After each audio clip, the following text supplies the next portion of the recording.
Guys, we are live. This is the UFC 257 recap show. Yes, you heard that right. We are live on YouTube. I know a lot of you guys listen to the show on the podcast, way. We will still have the podcast, but adding to the content here at Sherdog and Loudmouth MMA, we are now on YouTube to do this. The problem with doing a live show is if Ben's audio dies, which sometimes happens, if his Skype dies, I'm going to have to keep rolling. If my dog starts barking, I'm going to have to keep rolling. That's what the bad things about live. The good thing about live is people get it up right away. People can comment on YouTube. We can try to talk back to the comments, stuff like that. So that's the benefits. This show is brought to you by the Sherdog Podcast Network and the Loudmouth MMA Podcast Network. I am your host. My name is Keith Shillan. Joining me, as always, is the man behind Sherdog.com. He is the executive, not the senior editor. I'm sorry, the senior editor of Sherdog.com. No, he is all good, but he is. I have more responsibility than I can handle as it is. I'm white knuckling it. The last thing I need is a Battlefield promotion. I'm senior editor at Sherdog.com, and I am a man behind Sherdog. That is it. There you go. We'll say it. He is the man. So as you said, we might have some mishaps being live, but I don't think anything will happen tonight that will top what happened at UFC 257. And I'm not even talking about the fights. What I'm talking about, Ben, is something that actually happened to you. Is so many people could not order the pay-per-view. It was frozen on them. Before we get into the fights, it worked fine for me. Explain to me what exactly happened to you and probably a whole bunch of people across the world. I'm used to having problems ordering UFC pay-per-views ever since they've gone to ESPN Plus. Just, I'll order, whether I order it 3 hours before or 3 days before, I'll have to log out, log back in, flush my cache, delete my cookies, call ESPN. It's been a travesty every time, but I've usually only ended up missing, the first 5 or 10 minutes of the card. This time, 85 minutes. Just, I couldn't watch it. It would get to the splash screen where you had the painted Dustin and painted Connor and would just sit there. And it appears that many, many people had the same problem. Twitter was kind of going crazy. Interestingly, quite a few UFC fighters having trouble watching, which reminded me that they don't get these things for free, which is fucking ridiculous. But whatever. I ended up having to pull an illegal stream, which never makes me feel good about myself. But I had to do what I had to do in order to be able to do my job. Wow. So, Ben just admitted something. We'll probably have this taken down as soon as we got this up. We made it about 3 minutes in, and there you go, guys. That was the recap. I'm happy to show them my receipt. So yeah, you said a lot of fighters. I know. I was busy watching the fights. I did scroll through Twitter a little bit. I saw Kevin Lee posted that he didn't get it. I saw Dan Tom, a friend of ours over at MMA Junkie, was having trouble. Our very own Josh Gross was having trouble. I'm sure there was many more. Not a good start to, the event for the UFC, but it ended in spectacular fashion. We'll get right into that. UFC megastar, MMA megastar, just sports in general, just world icon Conor McGregor returned to the octagon to take on his old nemesis, Dustin Poirier. The last time they fought, Conor McGregor dusted him in, I think it was around 90 seconds. He predicted a win in under 60 seconds. That did not happen, and he did not even get the win as Dustin Poirier picked up a second-round TKO. Man, do you want to break down like the X's and O's first, or do you want to get into like the little more of the storyline of this? What would you prefer first? I'm interested in the X's and O's. Okay. I mean, I saw a lot of things, and you tend to have a sharper eye for that than I do. So I want to dive into that side of it if it's okay. Yeah. Okay. So I'll let you jump right in there. Tell me what really stood out to you. What I'll say first is, I thought And I felt as though McGregor was doing well and was winning the fight right up until the last 5 seconds. He was doing the things that typically win him fights. Poirier was doing better than I expected. The early takedown attempt, obviously, there was a lot of talk about that from the booth. I did like that. But what I liked more than that was he closed the distance and spent a lot of time in the clinch. Obviously, Conor McGregor is very dangerous in the clinch. He showed us last year when he came back and just blew Donald Cerrone out of the water in 40 seconds, and he did it tonight as well. Like his shoulder shrugs, his knees from the clinch. He's very dangerous in the clinch, but he's a different animal in the clinch than when he's just in space and able to flow like he wants to. So it did make me happy that Poirier denied him a lot of that in the first round, even if I thought McGregor still did win the first round. I liked Poirier's investment in low kicks. I thought they were going to pay off as the fight went on. It didn't end up needing to happen, but even by the time the fight ended, I thought they had taken something off of McGregor's movement. I think they probably contributed directly to the finish. Yeah, no, so there's so many things to talk about from the X's and O's that would really impress me. You talked about, well, first, I want to talk about the walkout. So Dustin Poirier had a look on his face. It was different than the last time. The last time, Conor mentioned him being in his head. I'm actually reading John Kavanagh's book. He talked about being in Dustin Poirier's head. Dustin Poirier mentioned that the moment was too big to him. Like that was not a hidden thing. They admitted to that. That was not the case. Like he was walking around to the cage. He was confident. And a lot of that has to do with all the things that he's done since that fight. Now we'll get into that in a little bit. So he had that going for him. He was not like broke walking in. He was walking in with some confidence.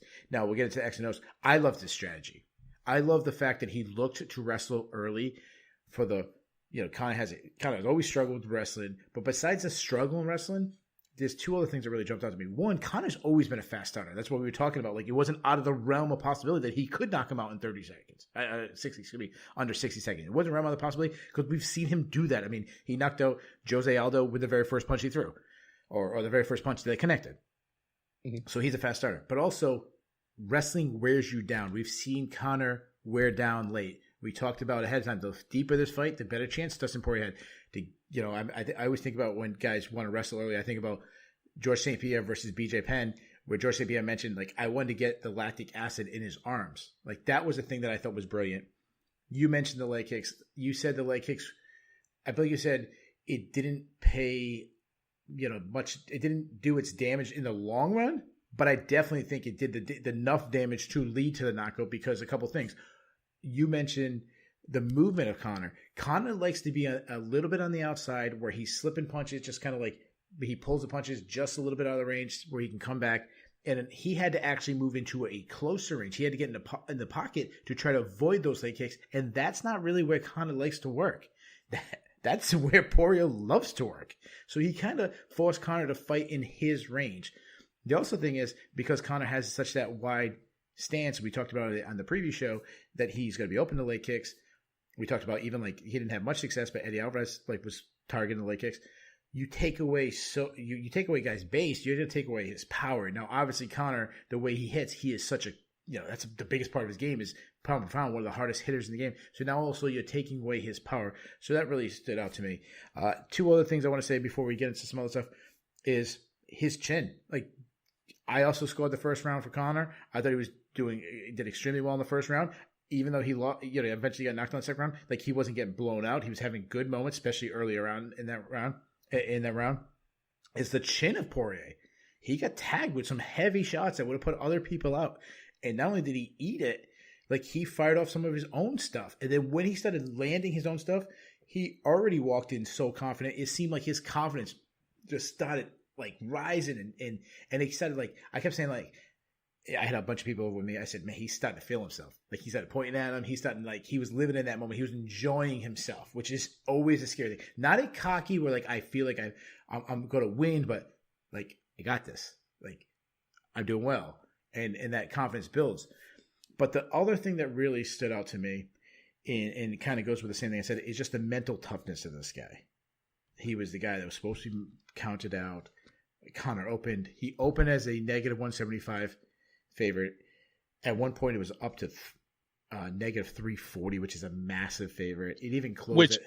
Good. That happens to the line every time Conor fights because all the squares come in and and they the push football the line bettors, the on fight baseball, week. the football bettors, the baseball bettors, the guys who. So I understand, but like he's counted out. It's Conor versus that other guy, and just to be that mentally strong to come back in a comeback fight against Conor, the second time around, it was just really incredible to me. Which, he didn't meant to break, which is so incredible. So I want to go back to their first fight. And this is what I want to talk about, and I want to talk about this part. When I think of Dustin Poirier, the thing that, like, if I could come up with one theme for Dustin Poirier, it's just turnaround. He's turned around every moment when we start counting him out. He finds a way to turn around. Go all the way back to the first Conor McGregor fight.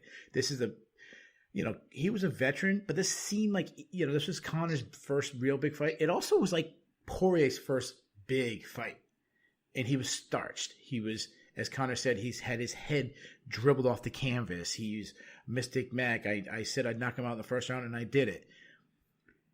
That was one point he turned around.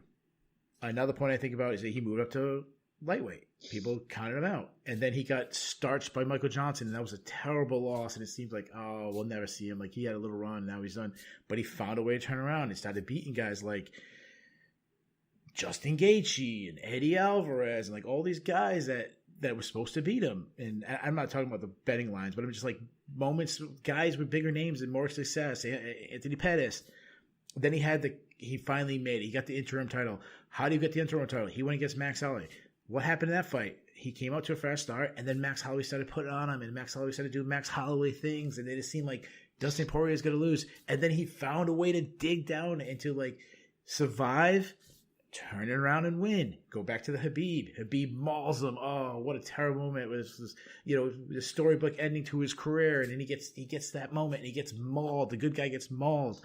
He finds a way to turn around, go to his last fight. And I know I'm talking. I'm definitely going to let Ben jump in here. I've got so much excitement going on right now. Dan Hooker came out to a fast start against him. Dan Hooker was looking great. And Dustin Poirier dug deep going into the fifth round. I had it 2-2. He dug deep, won the fifth round. And then obviously the turnaround tonight.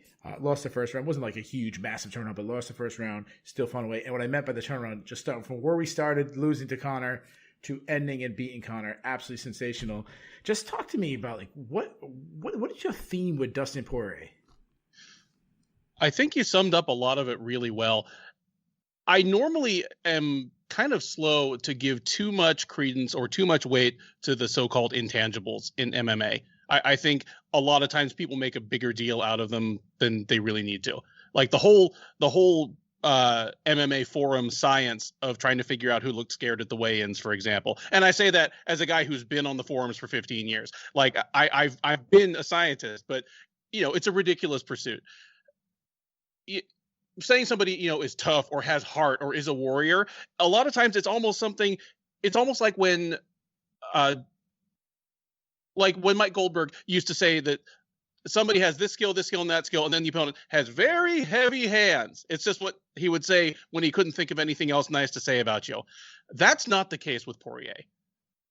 The things that they say about him, just the mental fortitude, the toughness, the ability to pick himself up and dust himself off after failure in the cage. You can't overestimate that.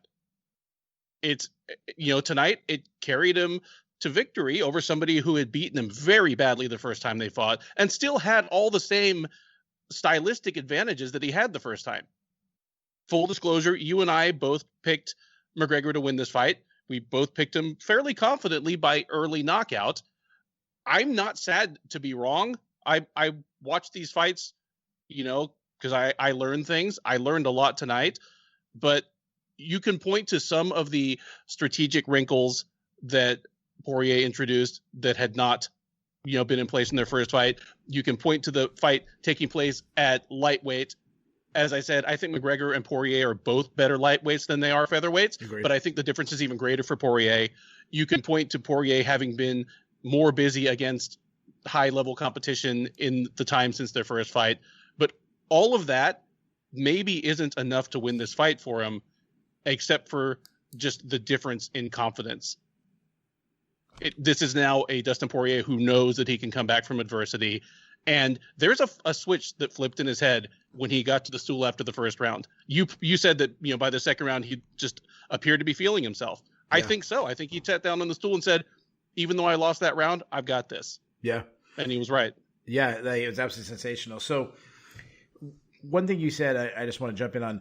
We don't root for outcomes. Like, we don't root for this fighter to win. We don't root for. I kind of root for a story. Like, I want the big story. I want to come in here after the event is over, and I want to talk about something exciting. And that's exactly what happened when Dustin Poirier knocks out Conor McGregor. Now, this is going to be a really weird question, so kind of bear with me. Let me get a little groundwork in this. Between the way he fights, his willingness to fight everybody, he's fought everybody, he's had his ups, he's had his downs, all the things he does outside. He's one of the truly good. I mean, there's so many good guys in the sport, but he's one of the truly best good guys. He's a real person. He does all this stuff for charity. He doesn't just do it for, that a boy. He doesn't do it for the attention. He does it because he's just a good person. Between all that, the family guy, the long, long road, all the way back to the reality TV show days to where he is now. Does anybody deserve this moment more than Dustin Poirier does? It would be hard to point anybody out. As you say, for all the reasons outside of the cage, it makes a fantastic story. I was thinking about this, and it just seems to me like a movie. You're the guy, you're not flashy, you face I'm not calling Conor McGregor a bad guy, but if this was a movie, the foe, the brash, the cocky guy, you face him and he absolutely starches you. He embarrasses you. Everyone says you're a bum. And then at the end of the movie, you get your revenge. You work hard. You have all your sad. I'm sure he's had moments where he's crying with his wife over results. And then I think you're describing Rocky 2. Yeah, there it is. Yeah, there it is. But the only difference with Rocky 2 is, like, Rocky went the distance with Apollo in Rocky 1. Yeah. Imagine if Rocky started and he just got starched in 90 seconds and the credits rolled. And there probably would, if that was the case, there wouldn't have been a Rocky 2. No. If Sylvester Stallone got knocked out by Apollo Creed in, what was it, 90 seconds in the film, he's not getting that rematch. So that's what makes it even better than a movie. Let's look over to Conor, because we both talked about some good things Conor did. I thought Conor looked good. He didn't get blown out. It wasn't a terrible showing, but overall, where would you grade his performance? Obviously not what he wants, but what would you grade him overall? I'd give him probably a B. I can only point to one or two things that he did that, okay, that's a mistake, rather than something that Poirier did well and just forced the action. Got to check leg kicks. And the funny thing is, obviously he's been very idle in the last 3 or 4 years in MMA. Obviously he had the huge boxing match, but the resurgence of the low calf kick and just the resurgence of kind of low kicks in general, that's something that has happened since he was the double champ. That is his time away from the sport kind of telling on him in some ways. Yeah, no, that's actually an excellent point. So I think he looked good. He still looks like a top 10 lightweight in the world. To me, probably still looks like a top 5 lightweight. Let me throw this out here just real quick. I said I gave him a B. The reason is, obviously he lost to Poirier, but how many lightweights in the world would have beaten him there tonight? No, not many. And many people would have went out with some of the shots that he landed. I mean, we know the power of Conor McGregor. Dustin Poirier, he's just rock hard. I mean, other than the Michael Johnson knockout, which seems more flukish than, and I don't want to call it knockout a fluke, but you get what I'm saying. It seems more of the exception to the rule than the actual, evidence of a guy who's got a weak chin. So I want to ask this. Conor did say that he didn't make any excuses, but he's like, I need to get in there more. That's on him. That, being out for a year or layoff, how much of a factor do you think that is? It's a factor. I don't know if a perfectly, running smooth, been fighting at least twice a year McGregor would have beat Poirier tonight. Obviously, I picked Poirier to win, or I picked McGregor to win anyway, but he certainly would have been better. I think he does have a point, but it was just Poirier's night. I don't want to take away from Poirier anything. I don't want to say that, well, if McGregor, hadn't been rusty, he would have won. I don't know. Poirier came out with a great game plan, exercised or executed it very, very well, showed some fortitude. Like, I'm not taking anything away from that. Yeah, I definitely think it had a factor because one thing about Conor's game has always been timing. Well, obviously he hits hard. It's where he lands the perfect time shot that actually adds to the power, adds to the velocity. And how do you get your timing? You get your timing by being in there, getting the work in. So I definitely think that is a factor. I'm not saying he would have won, but it definitely would have helped. But the moment where I knew that there was a turning in the match was when Conor started trying to grab the leg kicks, which is not what you do. You're literally opening up your face because your defense is now down by your calf. And that's what opened up the shots for Poirier. And until he fixed that, he's going to lose other fights. So let's talk about this for a second. Let's talk about the stardom of these guys. How big of a star was born today with Dustin Poirier? Obviously, we saw how big of a star Nate Diaz became with a win over Conor. Obviously, see how big of a star Khabib did with a win over Conor. What do you expect from Dustin Poirier? I expect that this will elevate his stock. Luckily, the pay-per-view issues were resolved well before we got even to the third fight on the main card. So a lot of people will have seen this, and a lot of those people aren't MMA fans. They're just Conor McGregor fans. But hopefully when they see him lose to a fighter who just put on a fantastic gutsy performance, was gracious in victory, and McGregor, at least for the moment, gracious in defeat, maybe he'll make a few million new fans. Yeah, I think so. I also think the thing about Dustin Poirier, he seems like someone who's just so grounded. Obviously he's a family guy. His wife was there. He's, I don't know how much you got to watch afterwards, but they were, when the commentary team is kind of recapping, they had him in the background in the locker room getting dressed, and you could see he had a picture of his daughter in there. He just seems like a grounded person. He's also a guy. He just seems like a good teammate. I expect him to be back in American Top Team very shortly, getting some other person ready for the fight. He doesn't seem like a guy that the limelight will get to him. Will he be on SportsCenter tomorrow or the next day? Yeah, probably.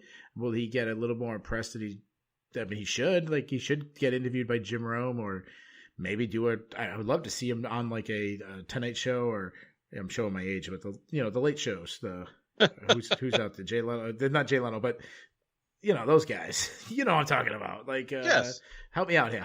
I can't think of literally one guy. I don't watch TV. Oh, yeah, there you go. We got two guys who don't really watch. I don't know.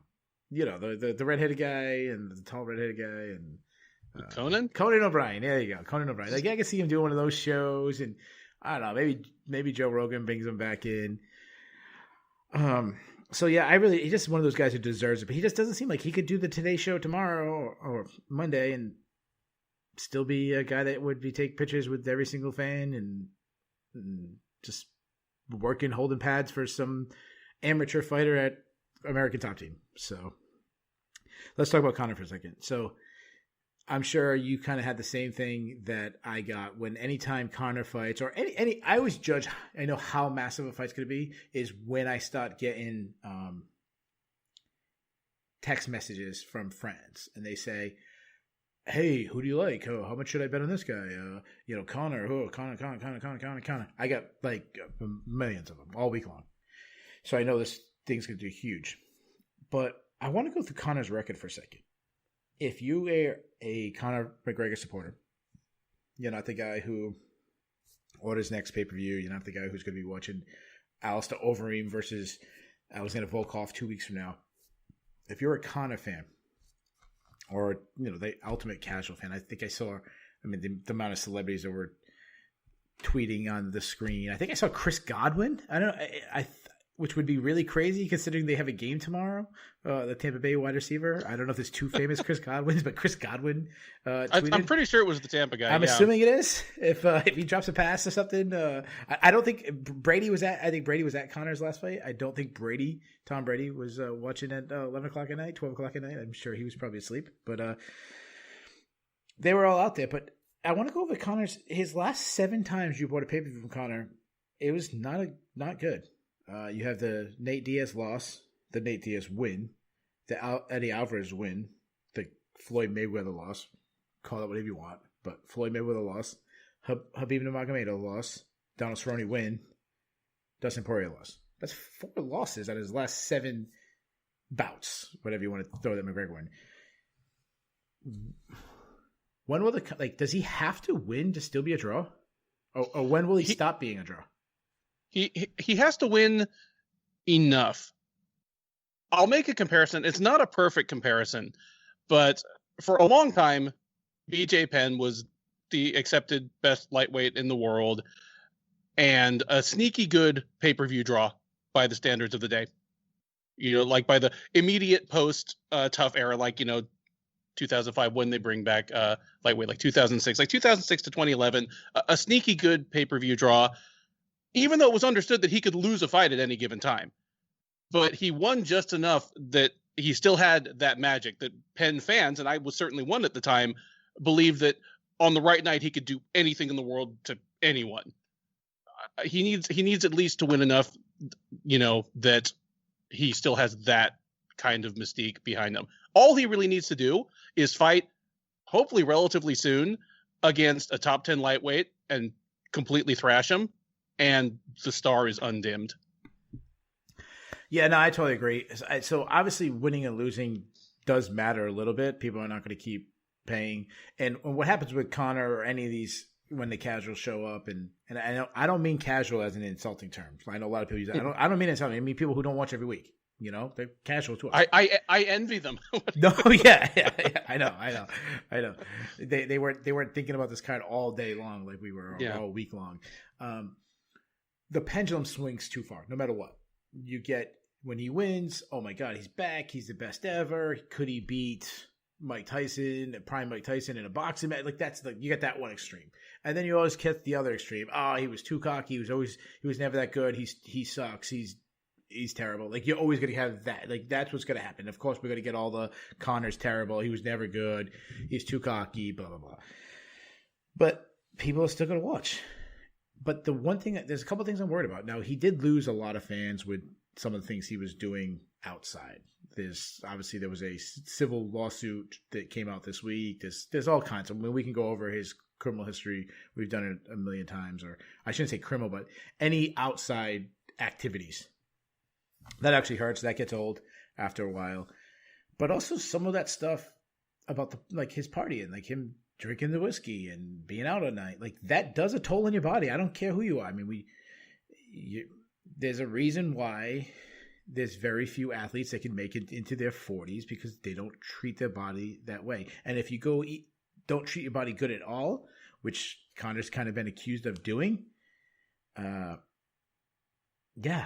would not be good at all. I'm not surprised if we suddenly have a huge drop. I wouldn't be shocked. No, I'm not predicting that. I still think he's one of the best. I think he's a big threat. If they fought a third time, if they did an immediate rematch, I think Poirier would be a favorite. But if I'm setting the line, I have it still pretty close. I put Conor at plus 125, Poirier minus 135. It'd be a close line. Yeah. So let's talk about what's next for Poirier. Okay. Do you think, the talk of, Khabib, whether Khabib's coming back, Khabib said, don't make me upset my mom. He made it sound like he's definitely retired. Dana White sprinkled out there, if something spectacular happens this weekend, I'll come back. We'll get to the co-main event because that was pretty spectacular. But did Dustin Poirier do enough to make Khabib Nurmagomedov come out of retirement? No. Okay. I agree. I mean, when you I don't maul a think guy, so. I would like did Poirier do anything that would make you think a Nurmagomedov rematch would go differently? no, absolutely not. No, I mean, Me either. I don't know what either guy would have done. I guess if Conor knocked out Poirier under 60 seconds, like if he made that prediction true, maybe that would have been enough. Still might not have. I mean, Khabib seems like somebody that would stick to his like morals, stick to. Yeah, he doesn't seem like someone who could be pressured. Like you see these things with Dana talking to him on the side. Like he doesn't seem like someone who'll give in to pressure. No, he's always been very much his own man, marched to his own drum, doesn't especially need the money. I mean, I'm sure if they offered him $10 or $15 million for one last fight, it would be attractive, but it's clearly not attractive enough, or he would have taken it. I think I'll say this. I think there's a possibility that he comes out a couple of years down the road when we stop thinking and talking about him so much. But the only thing that would get him to come back before he really, really wants to would be a fight with George St. Pierre. He really seems fixated on that. Yeah. And because George knows that, he will price himself accordingly, and I don't think it's going to happen. Yeah. I also think he still would need the blessing from his mom. Now, he might be like, hey, Mom, I need your blessing. This was, George St. Pierre's always been Dad's dream fight for me. Maybe that. But I still think he needs his mom's blessing. Before we move on, I want to give a shout out to all the people in the comments. We have a lot. I won't be able to get to all the questions or any comments. I'm just pointing at some. Francisco Slayer said Poirier is now a Hall of Famer. He probably might have already was, but definitely he's going to be a UFC Hall of Famer after this performance. And right, so of course we got a lot of like matchmaking type things, like Poirier versus insert whoever.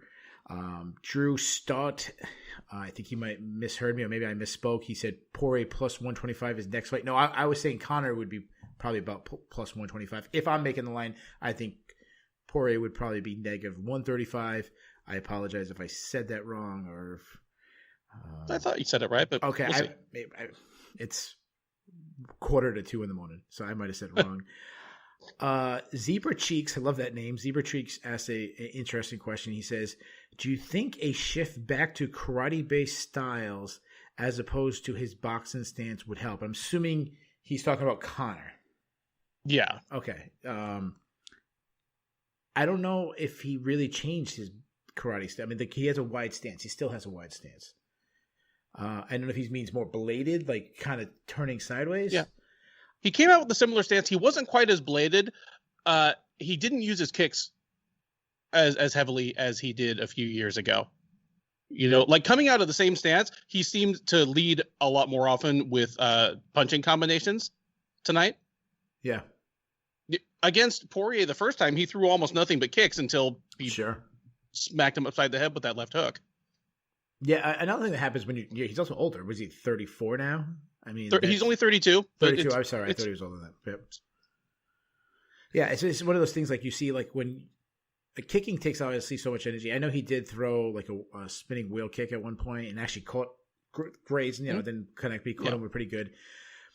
But like it's something we see in like a lot of wrestlers. All of a sudden, wrestlers stop wrestling as they get harder because it's just a hard thing to do. It takes a lot of energy. It's just really hard. That's why you see a lot of wrestling. I don't know if I know, and I really take a lot of pride in my ability to kind of break down skills. I don't know if I know enough about like a difference between a karate stance and like the boxing stance, what the difference is. I mean, I get the general idea of the wide stance, the sideways. I don't see Conor getting too far away from that, but maybe you made a good point about not throwing enough kicks. Maybe that's something he needs to do more. I don't really know. Let's talk about. So we both agree Khabib's not coming out. So eventually they're going to have to. Khabib said he's not going to hold up the division. I'm assuming no brainer. Dustin Poirier after tonight's performance is in a title fight. You agree? He is either in a title fight or he is just declared the champ. Yeah, like they just announce it. I would say his next fight is for the vacant title. Who else could there possibly be? Yeah, I really hope they don't just announce him the champion, because the big thing about his thing is he won the interim title, but he never won the actual title. I think he needs to have that, like, coming in, this is my chance. I know the title's on the line. I need to feel the pressure of the title and then actually win. Like, I actually don't want them to steal that moment from him. And I said on the preview, I was kind of surprised they didn't make tonight's fight for at least an interim title. Yeah. That would either serve as a little additional hook to maybe taunt Khabib into coming back, or it would make for a smooth transition to them promoting them to undisputed champ when they decided that Khabib wasn't coming back. They never did it. So, yeah, I guess we need a title fight. Well, I think the reason why they didn't do the interim, well, one, Conor is going to sell no matter what. Title, non-title, doesn't matter. But I also think you don't really want to necessarily tie Khabib's hands where it's saying, like, if you come back, you must face this guy. Like, you want to give him every option possible. Like, if you're going to come back, oh, you want George Smith? Sure. Oh, you're impressed by Michael Chandler and you some kind of Bellator thing you want to go with? Sure. Oh, you want to go up to welterweight? Sure. Like, whatever. So I think that's maybe why I wouldn't put the interim title on it.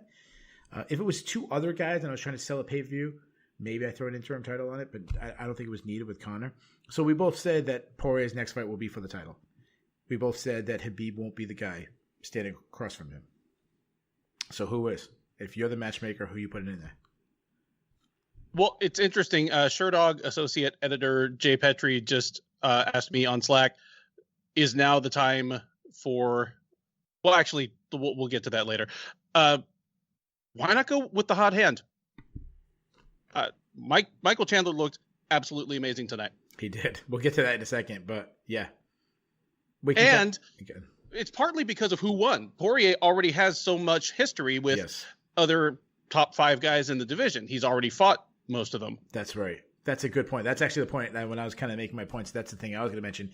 You kind of, like, Michael Chandler was a big winner tonight, besides getting a win his UFC debut and all that. But also, like you mentioned, who's the other contenders? Is Justin Gaethje? Well, not only did we see Dustin Poirier beat Justin Gaethje, but it was not that long ago. It was not that long ago. If Hooker had beat Chandler tonight, I don't think that would have been enough to get him another fight with Poirier. No. He put on a fantastic performance at the perfect time. Yeah. And you also get that bump. You figure there was more people watching tonight because of the massive amount of pay-per-views, because Conor, you have it as a co-main event, which is always going to boost your popularity. You get a spectacular knockout, and then you can add in, and obviously we're not watching the post-fight interviews, the post-fight press conference right now, but he had a very spirited in-cage interview, but he could also say, oh, Dustin Poirier is the guy tonight? Oh, yeah? He barely beat Dan Hooker. He had to go 25 minutes. I knocked him out in the first round. Like, this is what I do. I'm a big knockout artist. You go to the big, rant like that. Do it. Like, that might get you that title fight. So I agree with you. The next fight, I would go the hot hand too, and it would be Dustin Poirier versus Michael Chandler for the title. Let's go to Conor. He says he wants to have a quick turnaround. You said someone in the top 10. I will go first this time. I'm going to go with the obvious choice. I know they were trying to do Nate Diaz versus Justin Gaethje. I don't believe that's official yet. I think they're still working on it. To me, that's a terrible stylistic matchup. You're also killing Nate Diaz's stock a little bit. To me, you need a fight that's winnable. You also need a fight that's going to sell. You need that kind of B-side. You have the trilogy there. To me, the only fight to do for Conor, which for some reason I don't think they're going to do for it. But the one I would do is I would do the trilogy fight. That will still headline a pay-per-view. It would still do very massive. The lead-up was still good. Maybe bad guy Conor comes back out for Nate Diaz. That's what I would do. What would you do? I think I would do that as well. It doesn't make perfect sense from a competitive standpoint. He probably deserves someone who's been a little more active and a little hotter recently, but he hasn't been that active or that successful himself recently, so maybe it makes perfect sense. That was actually Jay Petrie's question. Is it time to make Conor Diaz 3? I think they have to, if only because it has to be getting close to its expiration date as a blockbuster. They've had this in their back pocket for 5 years now or something, just knowing that this thing will be huge whenever they decide to do it. That isn't true forever. Now might be the time. And I think Diaz's style just on the mic at press conferences will kind of bring the heel back out of McGregor a little bit. Yeah. And it seemed like a lot of people have had a sense of relief. Like, it seemed like people were getting a little stale of Conor, the bad guy, the trash talker. It seemed like people were really enjoying this. You know, obviously not everybody. You know me. I love the trash talk. So I think they'll bring back. But I'm looking at the comments.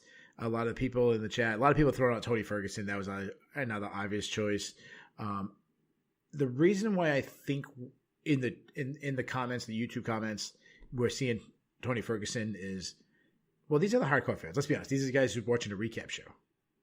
Yep. They are interested in Tony Ferguson, which I'm sorry. One buddy said, I apologize. I'm trying to scroll through it. One of them said, our buddy Zebra Cheeks again. I love that name. Said, Zebra Cheeks, forum moderator and member of the Pick'em. He's in the Pick'em with us. Oh, fantastic. Sorry, I apologize to Zebra Cheeks for not knowing that. He's probably beating me right now. I did terrible. I might be at the bottom. I don't think both of us did very bad. He says that Tony versus Conor still sells over 1 million. Yeah, it totally does. But so does Diaz. But I think we're hardcore fans. Like, we want to see that fight.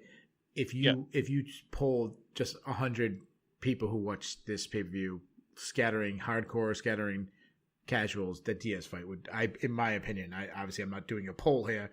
I think the Diaz fight would be the more popular pick. Let's move on. We said Michael Chandler. We can kind of skip his matchmaking. We both given him Dustin Poirier, but what a... Okay, so I said that nobody deserves that win over Conor McGregor more than Dustin Poirier, that just nice moment. Nobody deserved a fantastic UFC debut than Michael Chandler. You mean this guy was the flag bearer for Bellator for so long. I was watching with a bunch of friends. I'd call one of them a hardcore, two of them not casual, but not super casual, but casuals, and then like one super casual fan, like asking me about the rules and stuff. And he asked me like, "Oh, so what is Bellator? Is that, what you always get? Is that like the minor leagues?" And I tried to explain, like, it's hard to explain. Like, no, it's not the minor leagues. It's more WWE versus WCW kind of thing. Not, with maybe a little bit of watered down, but there's still some top guys. Well, that's what Chandler's had to hear. He had to hear like, "Oh, you're not in the UFC. You're a minor league guy." I mean, how many wins has he had in Bellator? And he, in fairness, like, we'll take some blame. He wasn't rising up on the Sherdog rankings. Like, was either, if he was in our rankings, he was a honorable mention, not in the top 10 kind of thing like that. No. Now, in fairness, he was in the Sherdog top 10 consistently for years until he lost twice in a row to Will Brooks. Then Will Brooks came over to the UFC and completely shit the bed. Well, that was a long time ago. We do have to go, yeah. And then he started to bounce back up, and then he got flatlined by a featherweight. Yeah, no, you're right. But and then he also had that weird Brent Primus loss. Like, every time he got some momentum, happened. But tonight, I mean, he had a lot of pressure on him. I think a lot of people were counting him out. He was a slight underdog. It seemed like I did a poll in the MMA Takeover Facebook group, and it was like 85% was taking Hooker.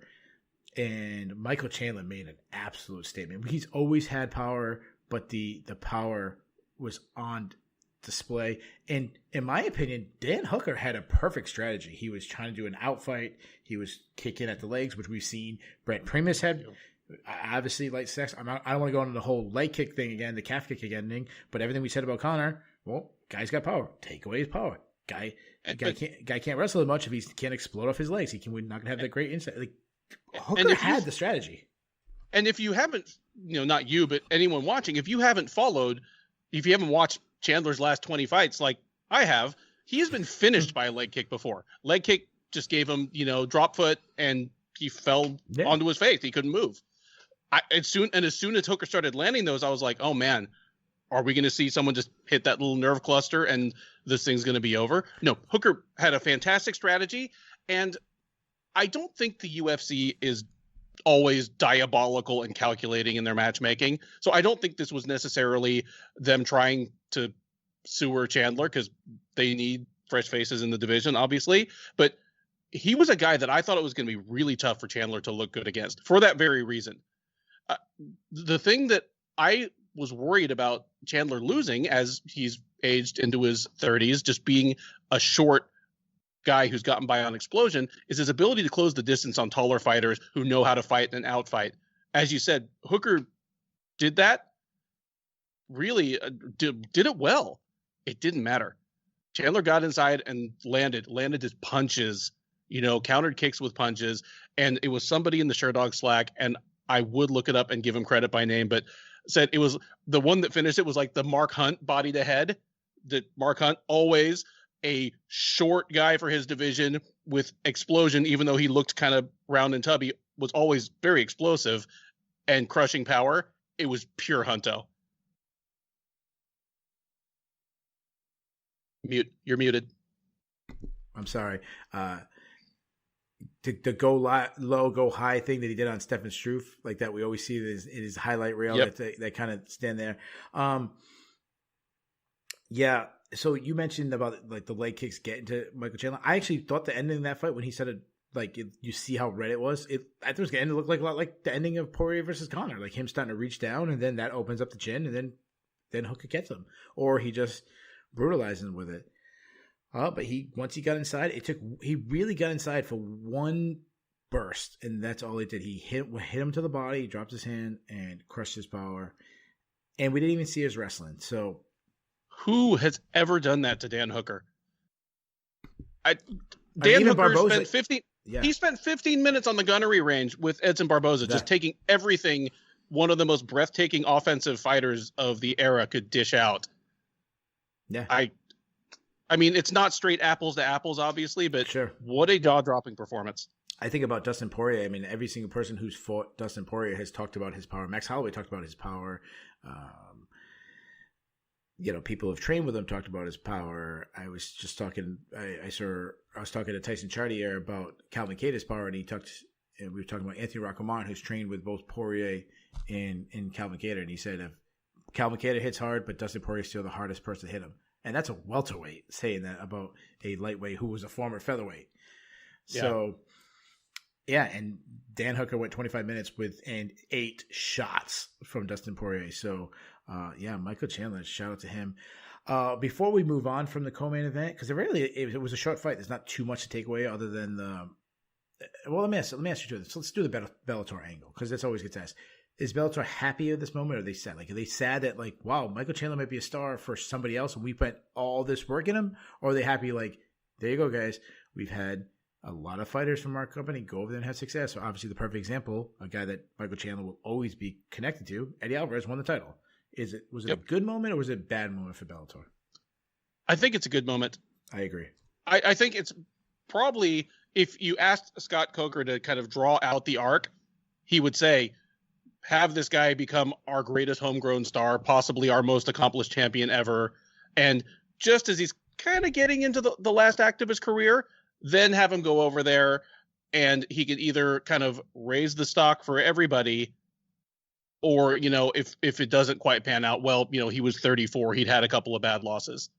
So it's not when I would have wished Chandler would come over. I wished it had been 5 years ago, but it's probably obviously the best time for Coker because he's over here, and this was the best possible outcome because it kind of validates what's going on over there. Yeah. No, I expect the next press conference someone asks him about Michael Chandler, and he's going to say the exact kind of things, bring up Eddie Alvarez. This is what we expected. And then with Chandler rising and people mentioning Bellator, maybe more people like my friend Leo won't look at him as a minor league, and they say, oh, well, these guys are really good, and then that actually blossoms into other stars. Or Bellator can spin it with, oh, Michael Chandler's a star? Yeah, well, our featherweight knocked him out in whatever the time was, 1 minute and whatever, So there's so many ways they can spin it. I think it's a good thing. I would love it, though, if, like, my more casual friends all of a sudden kind of got interested in Bellator, and I had to tap the brakes and be like, no, their undercards really are shit. Yeah, and suddenly we have to do Bellator recap shows. Yeah. One thing before we move on, Dan Hooker, they said he threw his gloves in the cage. That's usually a sign of retirement. Usually you put it right in the middle, you hang it down. I'm assuming overreaction. I hardly ever believe retirements, even though we were just talking about saying we believe Khabib's retirement. But I'm not saying he's retiring, right? No. Okay. I have the feeling. I was looking to see if we already had a story up, but my guess would be that that's being cleared up at the post-fight press conference as we speak. I expect that he was just frustrated, dejected, and didn't really think about the symbolic, Yeah. I agree. Because if that's what it was, he would have deserved an in-cage interview for that. Oh, absolutely. Before that, we had a kind of grudge match. I didn't realize it was such a grudge match, but a grudge match when I saw the embedded, and that was between Jessica Ai and Joanne Calderwood. Joanne Calderwood won a unanimous decision. I thought it was an absolutely fantastic performance from Joanne Calderwood. I've never, so before we did the previous show, I was saying I wasn't too high on either one of them. They felt like they always, every time you see something from them, they would like trip over a hurdle.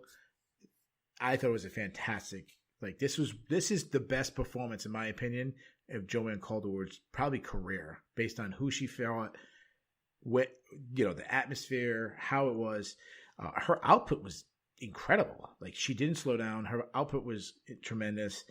Her clinch striking, her knees up the middle.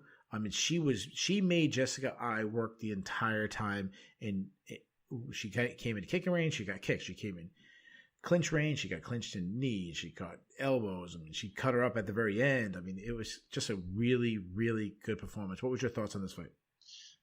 Fantastic performance by Calderwood, and it was against a version of Ai who appeared to be very healthy, and for what it's worth, fought a good Jessica Ai fight. The first round, I see that all of Sherdog's official scorers gave it to Calderwood. I actually scored the first round for Ai, but either way, it was definitely Ai's best round, and she did smart things. She initiated the clinch, and even though it's not a ton of fun to watch, she just kind of mashed her into the cage. And while Calderwood was getting the better of the clinch exchanges by the end, the first round, I thought I was winning most of the clinch exchanges. And there, just her physical strength kind of worked to her advantage. She ended up giving Calderwood, or being forced to give Calderwood, the distance game that Calderwood wanted by the second and definitely the third round. And yeah, second and third round, I was coming in like this, and Calderwood was just giving her front kicks right to the gut. She was on the wrong end of Calderwood's strikes for the last 10 minutes of the fight, and it was really one-sided by the end, I thought. Yeah, I don't remember who I gave the first round to. I don't even really remember the clinch too well, but I do remember moments in the clinch that I was trying to, Randy Couture it, dirty box it with the punches on the outside, punches straight up the middle, and you can't match punches with knees going up the middle. You're not going to be, your knee is a bigger, harder bone than a hand. It's not going to work out for you. And just a really good performance. Before we move on, because we spent so much time on the main event, did this set up Joanne Calderwood for a title shot? I mean, I know John Anik kind of mentioned it in the cage. He mentioned about how she was supposed to get a title shot. She still might. I think it is. She lost, very famously. She was lined up for one. She didn't want to wait while Valentina Shevchenko recovered from injury, so she took a stay busy fight against Jennifer Maia that turned out to be a poor career move, if brave. But she looked fantastic tonight against another fairly recent title challenger. And the fact is, there's nobody in this division, well, with one or two exceptions that are working their way up, that's going to be, any better than like a plus 700 underdog against Shevchenko. So just feed Shevchenko people. She hasn't fought yet. Yeah. If I had won tonight, it wouldn't have been enough, but Calderwood hasn't fought her yet. I agree. So to me, there's really three people in line, and it's going to be, I don't know if anybody is like leading the race. You have while I was looking down, I was pulling up the UFC rankings, make sure I wouldn't forget anybody, but you have Jessica Andrade, the former champion in another weight class, obviously got a big win. Lauren Murphy, who just seems like just trugging along, kind of keeping herself in it, and now Joanne Calderwood. Of those three people, I would wait on Jessica Andrade fight. I try to like that simmer, hope she gets some more wins and kind of get a little more buzz in that matchup. I would probably do Lauren Murphy just because that's that purest in me. She's ahead of her in the rankings, but I won't be surprised at all if they go with Joanne Calderwood. Before that, we had a prelim fight that got all the way promoted to the main card based on, it was a prelim or it might have even been an early prelim. I don't remember where it was in the order. got promoted all the way to the main card based on some crazy stuff that happened this week, which we'll get to later. We had Mahmoud Muradov versus Andrew Sanchez. Apologize if I don't have that name correct. I'm trying to work on No, it's Sanchez. Nice. Good. Nice job there. I don't know if I have my Uzbekistan pronunciations down perfect. But Muradov won by third round TKO. To me, it was just too fast. Too fast, playing with fire. Something we both picked it kind of similar to this way. We picked it a little earlier. To me, Sanchez is a wrestler, and he didn't wrestle enough. I don't remember if he wrestled much at all, and he was just too slow. I mean, Muradov's a much better striker. He's longer. He knows how to use it better, more technical. And chin is always, I shouldn't say chin is an issue by Sanchez because he doesn't get knocked out a lot, but he's always rocked like that. When his legs kind of gave out to him, that's something we've seen in Andrew Sanchez's fights so many times. Yeah. Like, he needs to know he has to protect that. And Muradov's not the guy to go out and strike with. It was interesting. I think of Sanchez as actually an improving striker. I don't know. He's never going to be Israel Adesanya, but he's been on his way to being a very functional, high-level wrestle boxer. You know, your favorite animal in the wild. But he tends to get the worst of it when he's not the better wrestler in the cage. When he doesn't have that safety valve, if things aren't going his way on the feet, it's not up to him to determine where the fight takes place. Against Muradov, he tried in the second round, but he really didn't in the first. And I don't know if he thought he could strike with him, or he was like, oh man, this Russian dude with the foreguard, I'm never going to be able to wrestle with him. I don't know what the game plan was, but he tried in the second round for some takedowns and he was denied. But yeah, the kicks and the speed differential on the feet were just a killer. I was actually mildly surprised that it went for as long as it did. Like, guts to Sanchez for making it that long. It was a mauling. Yeah, I agree. I want to. I think there's some really good comments in the YouTube feed.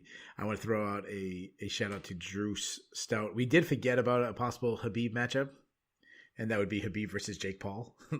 that might be the matchup to get about of retirement. you shut your mouth. Don't even will or manifest that shit into existence.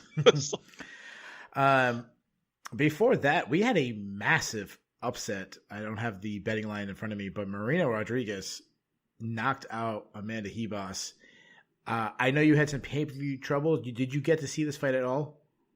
No, I caught the end, thanks to the magic of GIFs, but that's it. I didn't see the actual fight. Okay, so I'm going to just focus on Marina Rodriguez for a second because we saw the best and the worst of Marina Rodriguez. In the first round, we saw the worst of her, and that was a girl who struggles to stop takedowns and struggles to get up top. And Amanda Ribas looked fantastic. She took her down. She suffocated her on top. She landed some shots. She did what we expected her to do. Then the second round, she played with fire, and Marina Rodriguez is a good striker. She's long, she hits hard, and she starched Amanda Ribas. She caught her with a perfect shot. I think it was a right hand. I apologize if I have it wrong, but I think it was a right hand. It was a right. Mm-hmm. Okay. She kind of stumbled on her face. She comes in. We'll get to the Herb Dean in a second. She comes in and starts hammering her several times. Herb Dean kind of fake stopped it. She pulled away, was told, no, the fight's still on, and then finished the job. It was a standing knockout. Amanda Ribas was flopping around like Andrew Sanchez did, but didn't go down. That stoppage was a perfect stoppage. I think it was and I'm talking about the second stoppage, the when she's on her feet. I think we might have. I don't know. I'm really torn on Marina Rodriguez because unless she improves her ground game, she's still going to struggle with your girl she lost to last time, Carla Esparza, Claudia Gadelha, Juliana not Pena. Who am I thinking of? The tall wrestler. Velasquez. Juliana Velasquez. Yeah. Like, she's going to struggle with those girls. Mm-hmm. I thought she was going to struggle with Amanda Ribas, but obviously she didn't. I think in a weird sense, a knockout here might actually hurt Rodriguez if she doesn't improve her wrestling. Because she just made a statement, like, do not stand with me or you're going to get knocked out. And it's going to force girls to want to wrestle and take her down, like, much quicker than they already have been. Well, which is fine as long as it doesn't make her think, like, Happy Gilmore hitting the hole-in-one on the par 4, where he's like, man, that was easy. I should do that instead of learning to putt. As long as it doesn't make her overconfident and doesn't stop her from continuing to work on her takedown defense and her ground game, I think the book's already written on what her opponents need to do with her. Yeah, absolutely. You're in the danger zone as long as you're on the feet with her. There just aren't many women at 115 pounds who have that kind of stopping power. Yeah, so Amanda Hebos, on the hand, she was the hot prospect. She's one that a lot of people wanted to crown. I was driving the bandwagon. I am still driving it. Like, I'm going to take this as a mistake. She made a mistake. She got caught. As long as her chin isn't completely destroyed because of this, I think she'll be fine. I think she actually could come back to be a better fighter. Anything else you want to say about this before we move on? Really? No. The Sherdog Pick'em picked 2 fights unanimously tonight. This was one of them. We were wrong both times. We collected 2 big whiffs, all 16 of us. Wow. I think I thought both these women, had top 10, if not title contention potential before this fight. I still think so. Yeah, I do too. We got to talk about Herb Dean for a second. Herb Dean, to his credit, from my angle, it looked like he never touched Marina Rodriguez when she was punching him. My issue is you can't do one of these come in fake things. Like, you can't come in looking close and then kind of jump in like, oh, I need to stop it. And then last second kind of put your hands up and pull back. That's what I saw. And I understand why Marina Rodriguez thought it was over. Paul Felder made a good point where he says, this is why fighters continue to hit people when they're unconscious. And fans wonder why. That is why. Because of moments like Herb Dean did. Not a good look. Thoughts? Not a good look. I don't know why I feel bad piling on, but I feel bad piling on because I'm generally a nice guy. But it's not just that he's not the best in the business anymore, like they used to say every fight out 8 years ago. He's not even one of the better in the business. Like, he's not even above the median line, at least when it comes to people that ref big shows. And I think it's funny because obviously I watch and kind of deal with a lot of Russian and former Soviet state MMA, and he is the guy that ACA will fly out there as kind of their celebrity ref to ref fights with, some local guys. Sure. And I don't know why, other than the name recognition. You can make mistakes as a ref. They're all human, but you can't be hesitant and freeze. And a lot of his mistakes recently are like this, where he's like, what am I doing? I've never, done this before, even though he's reffed thousands of fights. It's so strange that he's kind of like lost his mojo. Yeah, I'll say it's been a long time since Frank Mir armbarred Tim Sylvia and he stopped the fight, rightfully so. Like, it's like at that moment we crowned him the greatest referee, and for some reason he's kept that title. I don't want to pile on him too much because I think referees only get mentioned when they make a bad stoppage, generally speaking. This just was not a good night. Not a good weekend for Ottoman Zatar, who was supposed to fight Matt Favola.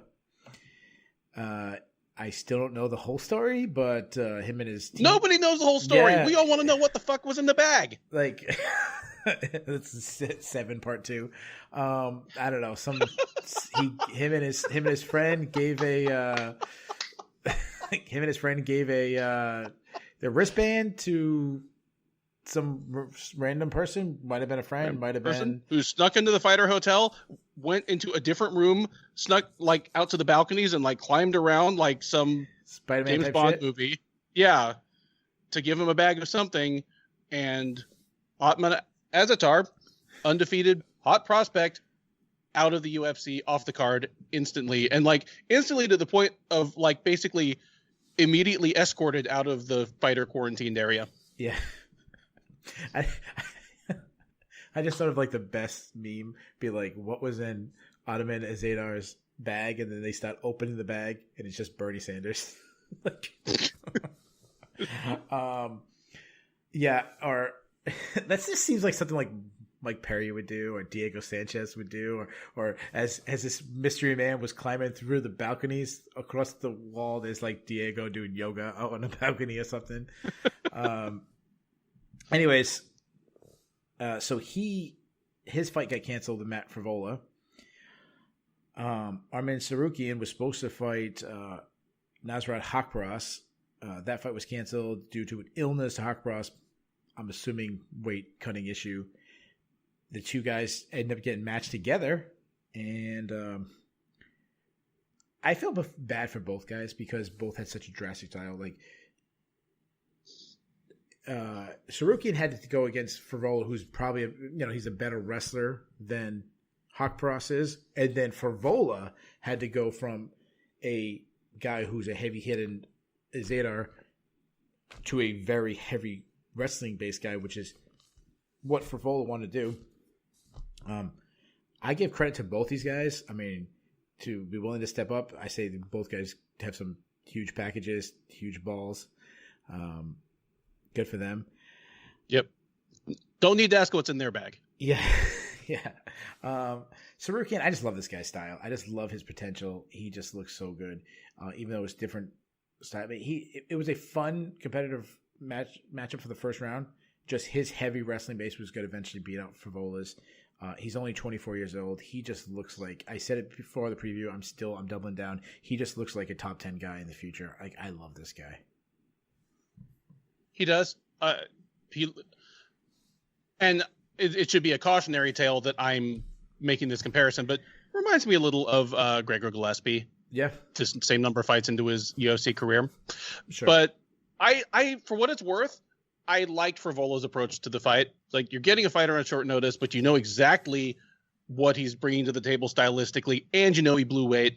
So he tried to push the pace early on, and there seemed to be almost the philosophy there of, I know this guy's going to out-wrestle me, but damn, I'm going to make him work for it. And if I can survive, maybe I can get something going late. It didn't work. Just Sarukian's that good, and his gas tank was fine. But I thought it was a smart strategy on Frivola's part. Yeah, Zebra Cheeks made a good comparison. He said you took the B side of an early prelim fight and the A side of a featured prelim bout.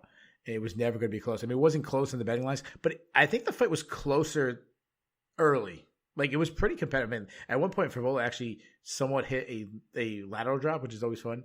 I did have to throw in the word huge package because I take notes while I'm doing the fights.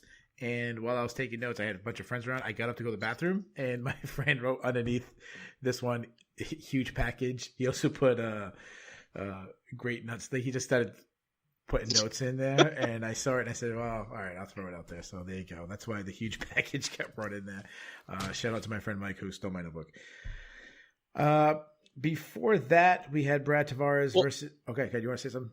Well, I was just going to say one last thing. It's not surprising to me that Nasrat Haqparast had trouble making weight, because I'm still not sure that he exists. I think he's actually Kelvin Gastelum trying to double dip and get more purses.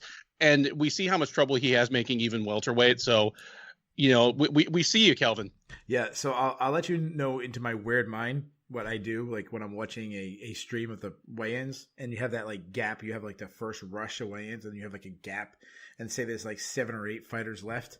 I start ranking them in order of who I'm most worried about. And I was like, this guy because he's a flyweight, this guy, and then, but Haqparast was one of the guys who was a big gap. And I said, I had him ranked high on who I was worried about. I said, because he looks like Kelvin Gastelum. Like, that's why he was super high. But that whole thing is called the Johnny Hendricks Hour. Yeah, so there you go. What can we say? Before that, we had Brad Tavares versus Antonio Carlos Jr. I thought it was a really fun fight. I think both guys had good performances from what they have to deal with their skill set. To me, the difference in this fight, and I think it was rightfully scored for Brad Tavares, is Brad Tavares made every moment difficult. Like, even when Antonio Carlos Jr. got the positions he wanted, Tavares kept scrambling, he kept moving, he was digging underhook. He just made him work and just made it difficult. And that was the difference. And when he had his moments, he was capitalizing on them. And what do you have to say about this fight? I couldn't have said that any better, so instead I will say it worse. the booth was talking a lot about what a clinic this was in takedown defense, but takedown defense doesn't matter unless you are making the other person pay in some way for trying the takedown. Like, if in a vacuum, one fighter attempts 8 takedowns and only lands one of them, or even only lands 0 of them, he still won the round. He forced the action and put you on the defensive. What was great about Tavares' performance is he managed to fight off these takedowns in a way that was making Shoeface work harder. Like, if you're fighting off a takedown with an underhook and a wide leg, and the other guy is bending at the waist and trying to suck your hips out, he is burning 5 times as many calories as you are. That's right. And we're already talking about like a gigantic middleweight in why can I not say his real name? I keep just saying Shoeface, Cara Zapacho. Like, yeah. Antonio Carlos Jr. Is already a big dude, so you know he was getting anaerobic. It's just really smart performance by Tavares. Yeah, you're making the guy's back work. You're making his biceps work. You're burning him out. That's not going to work out good for you. Yeah, just really – and Brad Tavares has been out for a while. Like, I know when I was breaking down the fight, I was just worried about a long layoff, a guy who he's been fighting sporadically. He hasn't won a fight in over 3 years, before this one, obviously. Just a really good showing. And then Antonio Carlos Jr., like, he's good, but I feel like I've kind of discovered him. Like, there's a ceiling. He's hit that ceiling. If you're a top 12, 15-ish guy, he's probably going to struggle with you. And that's what we saw tonight. I agree, because, I mean, if you extended the rankings out far enough to reach Brad Tavares, he's about the highest ranked middleweight that would be this favorable a style matchup on paper for Antonio Carlos Jr., and he couldn't pull it off against him. He's a lot of fun to watch, and when he fights guys that he can get his game rolling against, I love to see some jiu-jitsu. But yeah, I think we've seen his ceiling. Before that, we had Juliana Pena defeating the Mark Coleman of women's MMA, Sarah McMahon. Juliana Pena won by 3rd round submission. She just dug deep. I know I'm not giving the most technical analysis, but she was more mentally strong. She, on the feet, even though I thought she was losing the early striking exchanges, she was forcing Sarah McMahon to fight off her back foot to kind of pressure, to make her feel uncomfortable, even though she's winning the striking exchanges. It's not how she wanted to win them. And then, when she was taken down, she was landing elbows on the bottom. She was slapping her ear. She was just keeping her busy, cutting her up on them. She was not letting her settle into the guard where she wanted to be. And she just kept working, very similar to what we were just talking about, Brad Tavares. And then she finally found her back and put her out and ended it. Just a good performance from Juliana Pena, a really bad performance from Sarah McMahon. She just has not improved at all since she made her UFC debut. She's a good wrestler. She's got some good in close natural power, but she struggles with submission defense. She struggles with the fight. She's a bully, and when people push back on her, she struggles. Calling her the Mark Coleman of women's MMA works in more ways than one. That's not just the arms. Yeah, not just the arms, but just the hasn't style. Quite. Yeah. The only thing I'd say X's and O's wise, we both hate when people try to defend a takedown by grabbing a guillotine and just going to their back. But there's a difference between grabbing a front headlock when you're still out over your hips, where, you have options, and just the person getting so far in on their shot that you're already going to your butt and you're just grabbing a guillotine because your only other option is really just to go to your back. That's more what Pena had. McMahon's entries were still good enough that Pena just had no prayer of fighting off those first couple takedowns. Like, she grabbed guillotines, but she was already on her butt by then, which makes McMahon frustrating because there are things that she does so well. And it's the Mark Coleman thing. It's the Bang Ludwig thing. It's if they could just master this other thing, they'd be so awesome. And McMahon is 40, and I don't think it's happening. This is exactly what it would have looked like if the Rousey fight hadn't been arguably stopped early, all those years ago.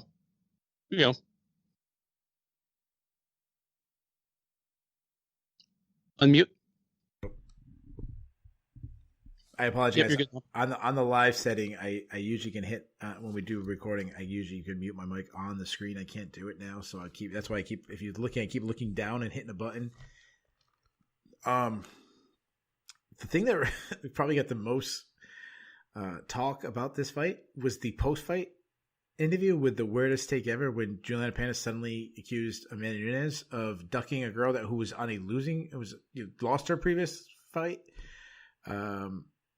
Yeah, really, like the GOAT. You're saying the GOAT. Like, call for the fight. Like, say, I want that fight. I think I deserve it. I don't know if beating Sarah McMahon and being on a 1-fight winning streak makes you deserve a title shot, but in that division, maybe. But like, make it make sense. Don't make it sound like the girl was ducking you. It's Amanda Nunes. Like, she fought Chris Cyborg. Like, she fought Misha Tate and Ronda Rousey. Like, you're not ducking Juliana Pena. Amanda Nunes has a stoppage win over every other woman who has ever held a title at bantamweight or featherweight in the UFC or Bellator. Yeah. Plus 2 wins over Valentina Shevchenko, who's probably the greatest flyweight ever. Yeah. To imply that Amanda Nunes is ducking anybody is high comedy, but especially if you're somebody who's been alternating wins and losses and you only fight about once a year anyway, why does anybody need to duck? Yeah, no, I know. It was, and Nina Ansaroff kind of blasted her a little bit on Twitter for it. She got a good response, like, "Well, you would have fought, but if you didn't lose twice." Having said that, I wouldn't mind seeing the fight. I mean, I know what's gonna happen. Got to be somebody. Yeah, I mean, if she wants to be the next slaughter for Amanda Nunes, more power to you, Juliana Pena. Speaking of losing. But Khalil Rountree has lost again, and this time he was a massive favorite. I think this was the other unanimous pick by Sherdog that we all got wrong? It was the other unanimous pick. Oof. Khalil Rountree over Marcin Prachnio, all 16 of us. And I believe almost all of us had Rountree by knockout. I believe you and I both had Rountree by first round knockout. Yeah. I had my first round knockout. Yeah. Prachnio... You just can't bet against that guy. That's what it comes down to. No, reason. So I actually liked when I put out on Twitter, like, what was everyone's favorite bet? Just any line. And my favorite bet of the night was this fight on the under. And what I looked at was Prachnio lost 3 fights in a row by first round knockout. And Khalil Rountree in his last 4 fights, 3 of the fights stopped in first round. So in a 7-fight combination, 6 of them was first round stoppages. So I'm like, bet the under 1.5. Well, I got that one wrong. So don't listen to me for best betting advice on Twitter. A couple things stood out to me. Well, first of all, this was the closest fight. This was the fight that had some dissension on MMA decisions. Who did you score it for? I scored it for Prachnio. Okay. I don't mind being wrong. You know, I gave him the first and third, I believe. Yeah. So I don't want to say what my scorecard, because I had a group of friends and we were kind of talking and we would, I wasn't sitting down scoring it. But my friend Leo, the one I mentioned earlier, the casual, he said, like, as soon as they announced it, like, what? That guy won? And I said, well, you have to understand how scoring works. And I said, well, let me explain to you. Was the first round close? He's like, yeah. I said, was the third round close? Yeah. Was the second round close? No, that's what he killed him. I said, yeah. So he won 1 round and 2 rounds were up in the air. If you give the other 2 rounds to the other guy, then the guy wins. And when he kind of explained it to him, and what I like about my friend Leo is he's willing to learn. He's not a casual, knows it all. So I explained it, and I'm okay with that. Like I said, I wasn't scoring that one close enough, but yeah, Prachnio. It comes to me down. It comes down to the volume of Prachnio versus the power of Rountree. Like, what did you value more? And the judges valued the volume of Prachnio. You valued the volume of Prachnio. 2 things also stood out to me. In a good sense, suddenly Prachnio has a chin because Rountree smashed him with big shots and he didn't go down. And the other thing that stood out to me is somehow Rountree kind of had some cardio still. Like he's the guy, he faded out late and he did fade out again. He wasn't completely gassed out by the end of the fight. So I'm trying to find some positives in a fight that I expected to be quick and brutal. That's pretty much it. I agree, especially on the cardio thing. He slowed down, but almost everybody at at 205 slows down by the end of the third round. He was still throwing effective offense. He still could have won the fight. I don't know if that's to his credit or not, but yeah, he was still throwing effective offense. He was still landing some things, even if I thought he lost the round. I have no idea what this guy's ceiling is. He just alternates looking like a world beater and looking like a bum from one fight to the next. And I don't mean that to be insulting. I think if he's being honest, he'd probably say the same about his own performances. Sure. You mentioned earlier about guys jumping on guillotines to defend takedowns. Well, Nick Lentz almost pulled off a guillotine several times on Movsar Evloev we almost had another massive upset as Nick Lentz lost a split decision, which was kind of head scratching to me because I thought Evloev clearly won. I like Evloev. The guy's, I think he's 14-0 now. He's 4-0 in the UFC. He's well rounded. I love the way that Lentz got him in submissions and he stayed calm, found a way to fight out of the sub, find scrambles. He's got good wrestling, which we saw today, like to out wrestle Nick Lentz, former Division I NCAA wrestler. Clean striking, and I liked his output. Like he put up a massive strike amount on Nick Lentz. Nick Lentz is, even at this point in his career, he's going to make it a tough, grimy fight because that's what Nick Lentz does. To me, this is the right test for Evloev in his career, and I thought he had, and I actually liked that he got caught in guillotine, so he had to overcome some adversity, and to me, it just makes me even more high on this guy. Yeah, in his last two fights now, he has beaten two very good wrestlers by being the better wrestler. His striking looked very much on point tonight. In the preview, I think we both mentioned, I know that I did, that Lentz has gradually improved his striking over the years. Yep. He's added more weapons to his arsenal. He has better footwork. He throws in combination better than he did at the beginning of his UFC career. Unfortunately, it's just coming into play as he's, going into his mid to late 30s. And just the speed and power differential was so glaring once they were exchanging on the feet. Yeah. Yeah, really good showing. And before that, we had, and guys, I apologize. I'm going to try my best with I think this is Afghani name, Zulgas Zumag. He is from Kazakhstan. Oh, I apologize. My Middle Eastern countries I have wrong. Zulgas Zumagulov and Amir Albazi. Albazi won a decision. This was a fun fight. A lot of people gave Zumagulov the first round. I didn't. I gave it a clean sweep for Albazi. Albazi looks really good. He's well rounded. I loved his ability to strike. He was really putting the jab on Zumagulov. I love his constant pressure. He was winning with his pressure, and he's 27, so he's kind of just reaching his prime. And to me, he looks like a nice addition to the flyweight division, which we're always, obviously, both of us are fans of the flyweights. It's good to see some new blood, newer blood. I noticed that wasn't his debut.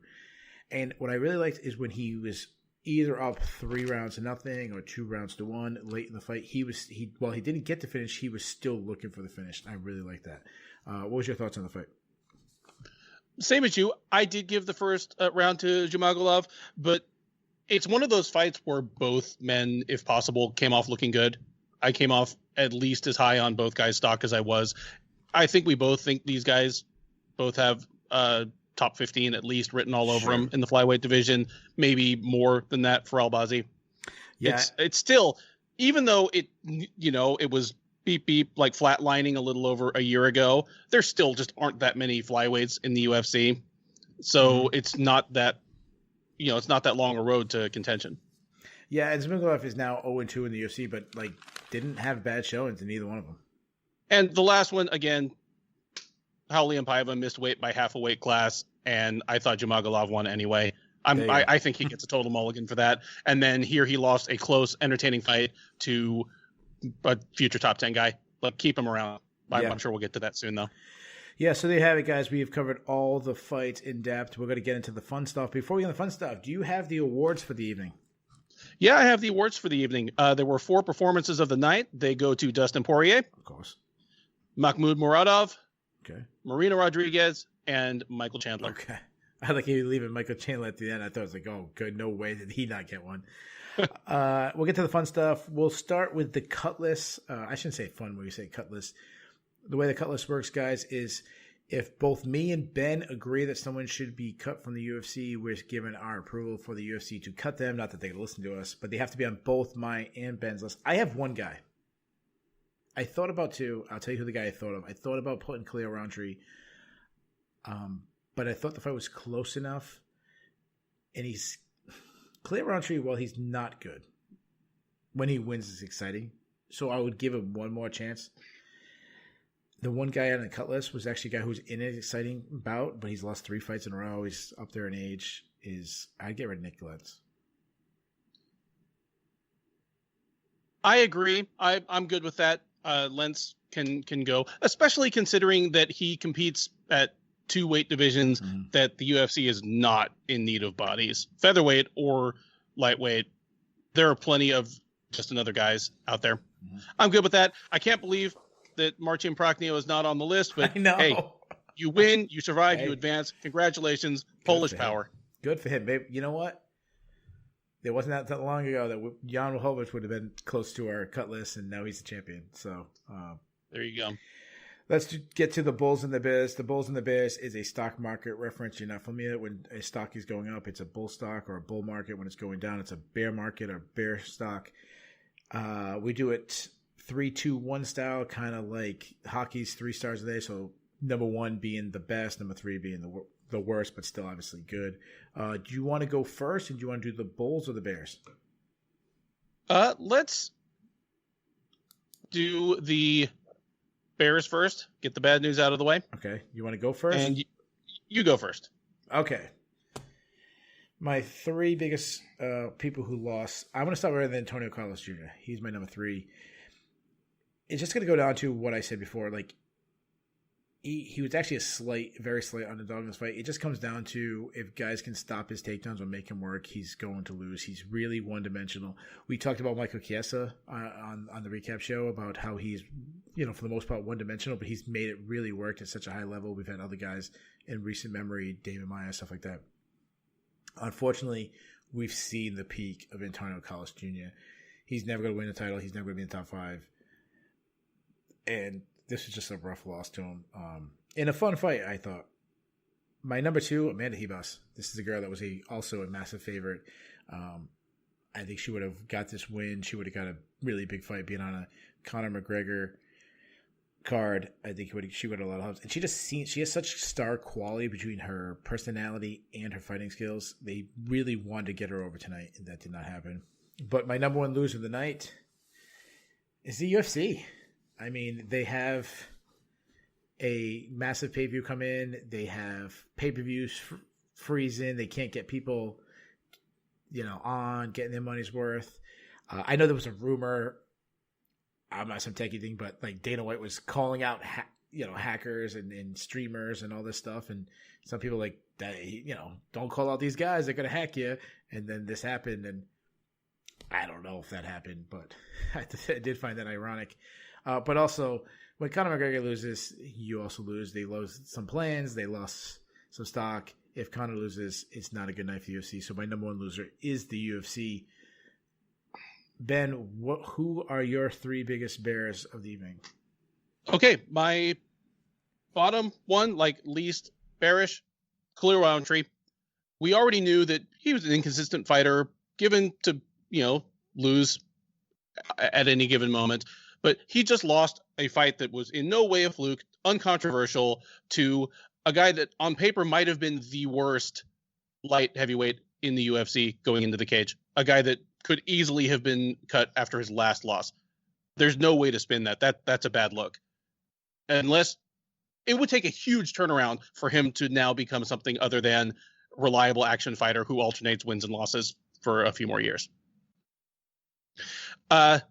Number 2, Otman Azaitar. Yeah, I know he didn't enter the cage, but he was an undefeated prospect, one of the very kind of guys, brave CF, scorching prospect that has really had a shortcut to the top and the front of the line and stardom in this new era of the UFC, and just completely pissed it away and just looked like a dumbass doing it. He didn't even get booted for doing something cool. Like, this whole thing just sounded so stupid. So even though he didn't fight, big, sell on him. Number one, kind of on the same front as you, I'm going to say ESPN Plus. Dana makes the big statement, hey, Pirates, we got a surprise for you. No, there was a surprise for their paying customers, myself included. And it was not a nice one. And I don't know if it was a, DDoS attack in retaliation, but whatever it is, took down sister companies and shared server mates, Hulu and Disney Plus for a while as well. It was a giant black hole of suck. I've been watching this sport and various combat sports for over 15 years. I'm that weird nerdy guy that I had never illegally streamed a pay-per-view of any kind until tonight. Well, you got him to like the only things you could even like remotely accuse me of would be like watching Japanese events that weren't technically available in the US. Sure. But I've never stolen anything I could have paid for. And I did tonight, but I paid for it as well. So, fuck you. Well, at least you didn't blame it on any of our listeners in Slovenia this time. Oh my god! But yeah, those are my Bears. Bad night for ESPN Plus. All right, let's go over to the Bulls. These are the guys who had a great night. We'll start with you. I'll throw it right back at you. Who's your number 3 Bull for the night? Number 3, give me Marina Rodriguez.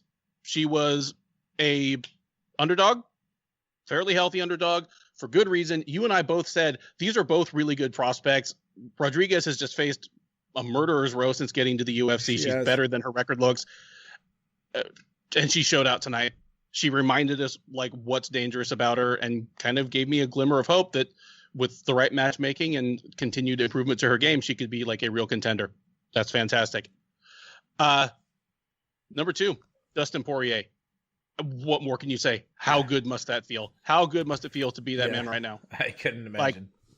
Like you can't beat that. Absolutely. He erases what had to have been a galling loss. He minted himself the best lightweight in the UFC right now. So big ups to him. Number 1, Michael Chandler and Bellator MMA in general. Chandler, one of the more spectacular UFC debuts for like someone who was coming in at a championship level that I can remember.